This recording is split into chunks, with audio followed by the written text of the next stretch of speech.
Hello trainers and welcome back to Unite Rewind, where I recap the most recent action in Pokemon Unite EU Esports. In this episode we finally have the kickoff for the UCS Regional Leagues, where I casted all of the off-stream games for EU. And then we have the might of EUL Masters by Unity Clash, the next evolution of the European League. Let's kick it off with what everyone has been eager to see, the Unite Championship Series Regional Leagues.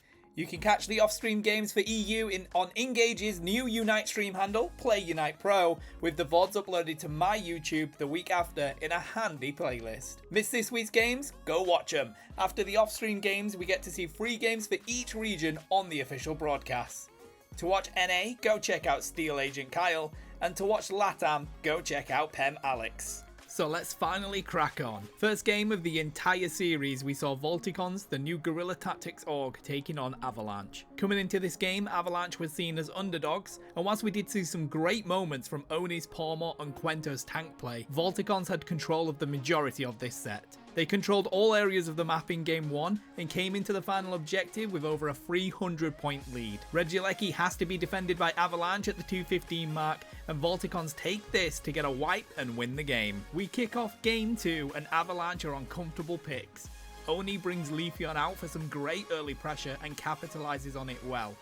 This second game was much more contested, with Avalanche having the lead coming into the final stretch. Avalanche find the first few KOs, but Fizzy has an amazing setup and opens the door for Volticons to get the secure on the Kyogre and score enough points to win. Volticons win the set 2-0. Next up, we have two of the strongest squads in EU. Team Peps, who picked up no follow, were invited to the league, versus Los Cadacudos, who got into the league by hitting second place in the qualifiers. Los Cadacudos bring out their trusty Bertolo Sylveon to kick it off, which gives them good early game pressure. However, Zante manages to steal the Regidrago and Klaus gets a great bottom lane gank to find his power spike. This was a brilliant back and forth game, 50 points between them in the final stretch and plenty of level 13s. Team Peps are built different for the final fight though, and they combo their Unite moves to clean up Los Cadacudos, leaving only Bertolo against the entirety of Peps' team. A second team wipe sees Team Peps take Game 1. Game 2 saw Los Cadacudos with brilliant early game again after having Gyarados online by the 9-minute mark. Los Cadacudos again fight strong in this game, but it comes down to the final objective and Team Peps prove to be too much. They wipe Los Cadacudos in the final fight, and right at the objective with 120 left to score 300 points, there is nothing Cadacudos can do. Team Peps takes the set 2-0. To finish the day 1 games, we have Volticons playing again against INGAGE's new The Victory Road roster. INGAGE come out swinging in this one, taking a level lead and stopping Volticons from scoring until 3 minutes left in the game. Volticons do get a lot of experience objectives, allowing them to keep up in levels. An incredible effort from Greg on Psyduck and Volto on Buzzwole allows them to wipe Volticons and win the first game for INGAGE. Game 2 kicks off with Volticons bringing out a double speedster double tank comp. This was a back and forth game with INGAGE getting slightly ahead in the mid game. Fizzy pulls out some amazing heavy slams to stop people getting the Hooper portal healing in this final fight. They pick off Hooper very quickly, but they don't capitalize quick enough before Hooper's back on the field and INGAGE start getting the advantage. Snow manages to secure the objective and sneak a hundo burger in, but INGAGE's defense is a massive here and they just hold on to take the game. INGAGE wins the set 2-0. We move on to day 2 of week 1 now, and we have 3 more games to look at. We kick off with the hottest matchup yet. Top seed BH3 goes up against ranked 2 Team Peps.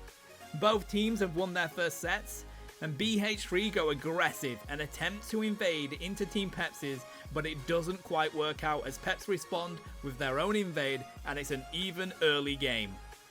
Zante is playing Decidueye here and puts in an incredible showing, showcasing how to get the most out of this Pokemon and refusing to be baited into bad positioning. BH3's Rezu full sends onto trying to get Zante out, but despite the pressure, Zante manages to find the Spirit Shackle hit to get the final secure on Kyogre, and Team Peps wipe out BH3 Esports and take game 1. Klaus moves over to the Decidueye this time, whilst BH3 bring out the Mega Gara God, and Leafeon for stronger early game. A closely battled game here where no one gets a great advantage until the 3-minute mark. BH3 has moments of winning teamfights with Leafeon flanks, and Team Peps finds the objectives to keep the levels even all game. At the 3-minute mark, BH3 dominate the top objective and take the lead by over 100 points, including their levels. Yutao gets caught just before Kyogre comes in though and has a 20-second spawn timer. Team Peps doesn't capitalize enough on it though, as Megu stands in the middle of the fight, utilizes the Rubble Rouser to tank all the damage and allowing Kranix on Mega Garagod to find 4 KOs between them. BH3 Esports wins the second game. Boy, it's time for game 3. Game 3 gives us Yutao on Scizor for BH3 and Klaus on Mimikyu for Team Peps. Klaus has an easier early game with levels, but the game is as close as expected. Bruv is brilliant on Blastoise here, and Team Peps gain all the advantages in this game, coming into the final fight with just under 200 points in the lead. BH3 manages to find KOs on Team Peps carries early in the final fight, and then go for a rip on the Kyogre. But Rezu manages to hang around and steal the final hit on it. However, BH3 respond by KOing Rezu and pushing in points. Bruv makes a sprint to score a Hundo Burger for Team Peps, but despite that, Megu sneaks another score in with 2 seconds left and hold on to break Team Peps. BH3 Esports takes the set 2-1. Lost 2 of their strongest Pokemon here. Will this go down as Klaus tries to hold strong? Even with the buff, it's not enough. BH3 Esports finds the KO. They're going to rein in more points. They have the lead with 20 seconds, but Blastoise, Broncos gets the Hundo Burger. 14 seconds left now. Can they get it in the home pad? Crustle sprints into the T1. Do they have 10 seconds? That's 10 points in. Jonathan, who's going to win this game? Another 10 points are going to go through as Brock looks to hold strong. But they got the Hundo Burger in. Crustle is going to have saved it for BH3 Esports. Oh, I am speechless. Look at that. Oh my gosh. Next up, we have 2 teams looking for their first set win. Third ranked Komai looking to take on underdogs Avalanche. In game 1, Komai take a little bit to get going due to splitting the central area experience between Gatlu's Talonflame and Toast Decidueye. Oni is on Mimikyu here for Avalanche, and it makes for a tough matchup for Komai. However, by the mid game, Komai have been able to take consistent point leads and level leads, winning most of the teamfights and objectives. There are moments here where Avalanche seem to take teamfights without their entire squad, meaning going into the final fight they are quite split up, backed up into their own bottom lane, allowing Komai to be very defensive and zone them out of the central pit. Buzzwole is completely separate from their team here, and Komai seeks them out. Gatlu finds the KO against the rest of Avalanche and take game 1 with a huge lead. Komai stick to their same type of comp here, and Avalanche rotate onto Espeon and Leafeon for a better early game. This game sees a much more aggressive Avalanche, and this works in their favour as Komai starts to lose teamfights early on. However, by the mid game, Komai have managed to take the point lead, and only Oni for Avalanche has levels on par with Komai's carry players. We hit the final fight with Komai finding a pick on Oni and taking a double point lead. Again, Buzzwole is found early on and Komai capitalise on it, taking down 4 of Avalanche as the objective spawns, and Oni has to accept that he can't take the objective. Avalanche try to defend against the power of Komai, but Toast takes 2 of them and it opens the door for Komai to lock in the game. Komai wins the set 2-0. The final EU off-stream game of the weekend now. It's INGAGE looking to continue their winning ways versus EUL Poulet.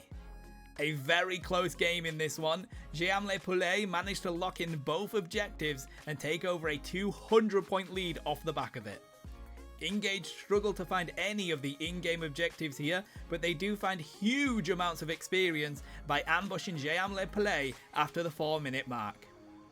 We come into the final stretch with 31 points between them both, and both teams having level 13s. INGAGE managed to find KOs on Poulet's rip damage, but MS on Dalmai's is still up, and they provide enough distraction to limit the rip that INGAGE tries to do. In the final few moments, Emmerich sneaks in on Suicune and takes the final hit on Kyogre, and Poulet takes the first game.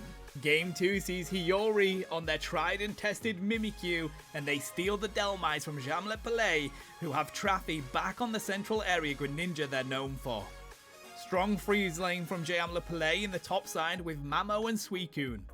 Hiyori dominates this game on Mimikyu though, utilising the Shadow Sneak Play Rough combo. INGAGE win most team fights and manage to hold Poulet from scoring much until the 3-minute mark. INGAGE are very patient at the final fight, waiting for the Water Burst Shuriken to be used before they dive in. Dalmais and Mimikyu make an incredibly strong duo in this fight, and Poulet get wiped. INGAGE take game 2, and we're on to our next game 3. Game 3 kicks off, and INGAGE see Traffy back on Absol and pull out the Mean Look Umbreon to limit them. Greg's Hooper and Aslan's Umbreon is the pinnacle of this game. Poulet struggle in the objective fights due to INGAGE's frontline and crowd control domination. INGAGE hold Poulet to only 9 points scored at the 2-minute mark. However, Poulet manages to take the Regirock just as Kyogre comes in. Traffy full sends Volto with their team support, Greg and Aslan respond in kind using their Unite moves, but Poulet holds strong and only lose one Pokemon whilst taking free of INGAGE. Hiyori manages to escape back to the home pad though, and this turns out to be Poulet's downfall, as they go for the rip and are unable to stop Hiyori getting into the Kyogre pit quick enough to overheat secure it, and with the rest of INGAGE being back, Poulet surrender and give INGAGE the game. INGAGE win the set 2-1. So after week 1, this is the current standings for the EU League. Don't forget to watch the action on INGAGE GG and Play Unite Pro as I cast every off-stream EU game. Here are the current standings for NA after week 1. Don't forget to go watch all the NA action over on Steel Agent Kyle's stream. And finally, here's the standings in LATAM after week 1. You can catch all that action on Pem Alex's stream. Making a quick move away from the UCS League now, Unity Clash is back with their European League Masters, the next evolution of the European League. Matches are being played on the off weeks from UCS League and allows teams to express their desires to compete at a T2 level. I will cover these in game-by-game detail on the weeks where I don't have UCS League games to go into. So having said that, after 1 week of action, here are the standings. Rework Esports has 2 teams in this league, and they have created a sort of love triangle with Thank You Todo. In the seeding phase, Rework Esport Gear defeated Thank You Todo, Rework Esport Core defeated Rework Esport Gear, and then Thank You Toto defeated Rework Esport Core. However, in week 1, we see both Rework Esport teams get a win alongside Thank You Todo and Team Int. This results in Los Duros, Phantom Forces, Supernova, and MTZ Esports looking for their first win this weekend. Tune in on Gatlu's channel to catch all of the action. That's all for this week's trainers. I'll cover this weekend's EUL games into more detail in the next edition of Unite Rewind, and the UCS League action returns on the 31st of January. Hit that sub button to make sure you're kept up to date with EU Pokemon Unite. Have a great morning, afternoon, evening, wherever you are, trainers, and I'll see you on the next one.